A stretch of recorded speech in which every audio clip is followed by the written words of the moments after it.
Okay, we're going to get going here. So we just wanted to welcome everyone to our session, and we have the riveting title of Choosing Sports and Activities. So hopefully these talks that we're about to have will be slightly more stimulating than the title suggests. I'm Julia Brooks, and I'm a physiotherapist at the Alberta Children's Hospital in Calgary, and I'm going to be your English moderator today. Dance, go. Bonjour, je suis Josie Pilon, je suis physiothérapeute au CHU Sainte-Justine ici à Montréal et je serai votre modératrice du côté francophone pour cette conférence. So, as treatments for people with hemophilia have improved, the world of sports and activities have opened up to our patients more and more. However, we're not sure that we've actually kept up in the same way with our recommendations in clinic. And the question comes to, should we be? So we hope that we can generate some interesting discussion as we explore the more traditional approach to activity prescription and potentially some alternate options.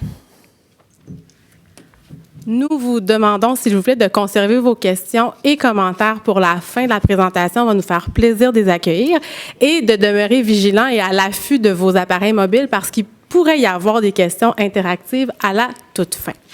Pour débuter la conférence, il me fait vraiment plaisir de vous présenter M. NICHAN ZOURIKIAN, qui parlera de l'approche un peu plus traditionnelle quant au choix du sport ou des activités physiques. M. ZOURIKIAN est non seulement un collègue, mais un mentor honorable qui travaille au CHU Sainte-Justine depuis plus de 25 ans et il a aussi dévoué la majeure partie de sa carrière aux patients présentant des troubles de la coagulation. Donc, NICHAN, à toi l'honneur.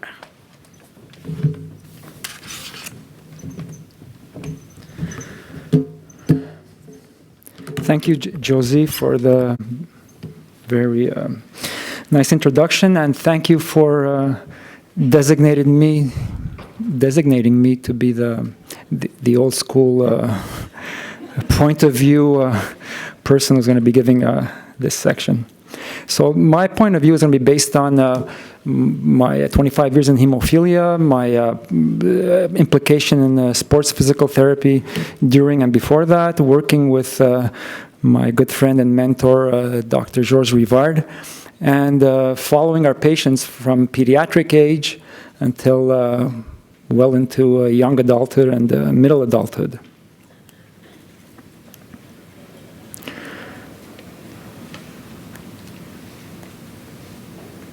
It's because you're old school.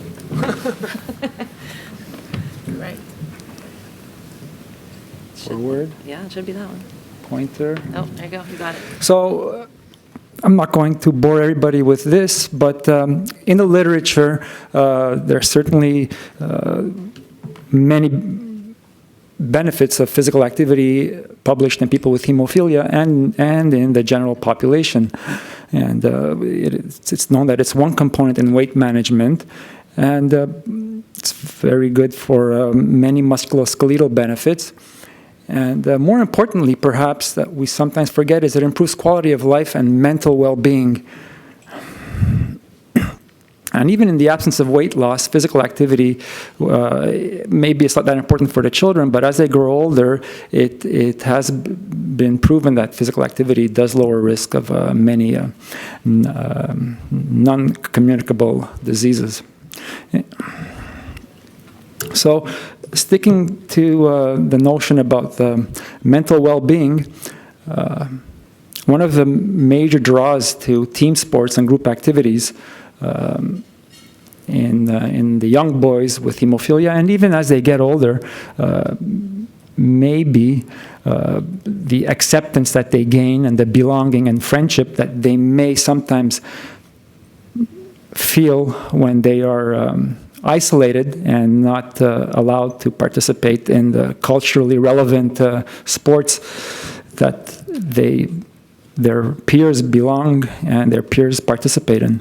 It also helps improve confidence and achieve respect in their peers. We have noticed that in certain people, this need for respect continues very strongly, and sometimes they will continue and even increase risk to their overall health because that need for achieving respect is a big draw. So if there's physical benefits, and then there's psychological benefits. Why is this even a question in hemophilia?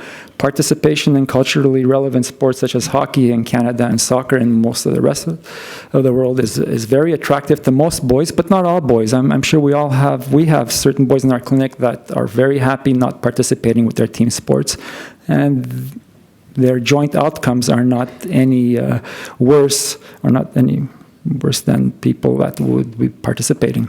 However, it is known that musculoskeletal bleeds are one of the typical clinical manifestations in hemophilia, such as hemarthrosis and muscle bleeds, and the evidence is there that blood in the joint, and more importantly, post-bleed synovitis that continues into the joint, especially persistent synovitis, even of a low grade, is detrimental for joint health eventually. The other dilemma is that we don't know why certain boys with the same, even two brothers with the same amount of bleeds or similar bleeds in the joint are going to respond differently in the long term with regards to their joint health. We base our recommendations and suggestions on a typical bell curve, on our past experience that we've seen in the boys that we're following at our place. And we do, however, see that there are, as one of my friends, Greg Blamey, mentioned in a recent Congress, hemophilia is an outlier disease or a condition in most conditions, and we do see outlier patients with hemophilia who are able to perform very high-level sports and yet still be relatively immune to joint degeneration. We still don't know the reasons. And yes, prophylaxis indeed helps, and I'm basing my talk on factor replacement, because until today, some of the novel therapies that were discussed today and the gene therapies are not available for the majority of patients. And extended half-life is available, but people that use daily therapy approach that extended half-life. And yet, muscle bleeds still can occur. So we're always trying to balance all this in our heads and trying to come up with suggestions. And these are some of the reasons that we give to the patients and parents when they ask us, why are we being too conservative? So when considering a sport, and if your child has several target joints, it's good to ask yourself, what are you seeking? Certainly that child is not seeking to improve his cholesterol, or he may be seeking to improve his social participation and not being isolated, or the benefits of working in a team. So some of our psychology members of our team have found compromises by recommending alternate forms of social activities to help replace some of the social attractiveness that would have been found in a culturally relevant sport.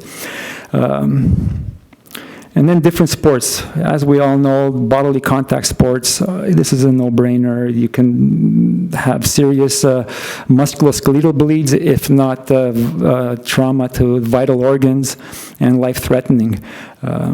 By the way, when I picked this skiing picture, it was from a Denver, Colorado site, and contrary to what we think is that people that fall or crash into trees at high speed are not necessarily the ones with less experience.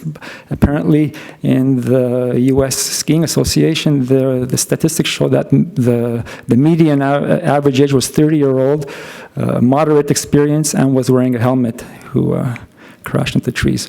How about non-bodily contact sports? So you're certainly not going to get a vital organ hemorrhage. There's certainly almost no loss of life or serious permanent damage, but there may be repetitive micro-trauma involved in sports such as badminton and tennis, and even throwing.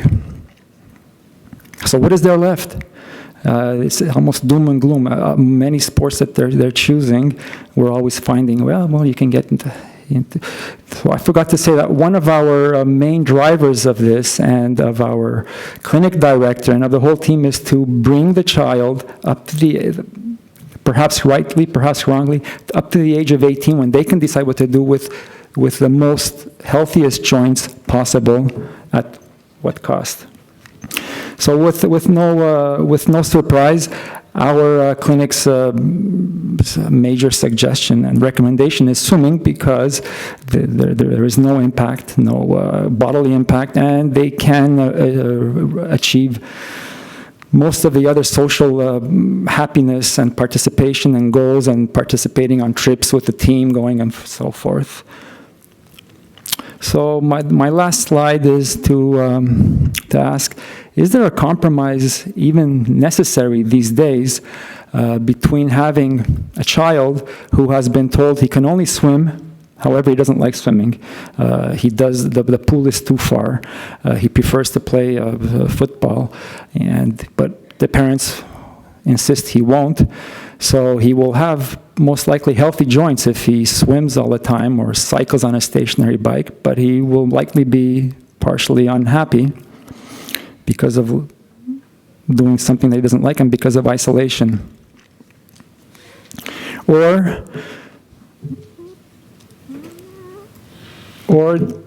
are we going to be, okay, so there we go. So, or are we going to go with a happy child with partially involved joints because he was able to participate in all kinds of sports? Sometimes we do come to a compromise or give me 30 seconds, or we come to a deal. If you have 1 or 2 or 3 bleeds, then we'll pull you out of this, out of the.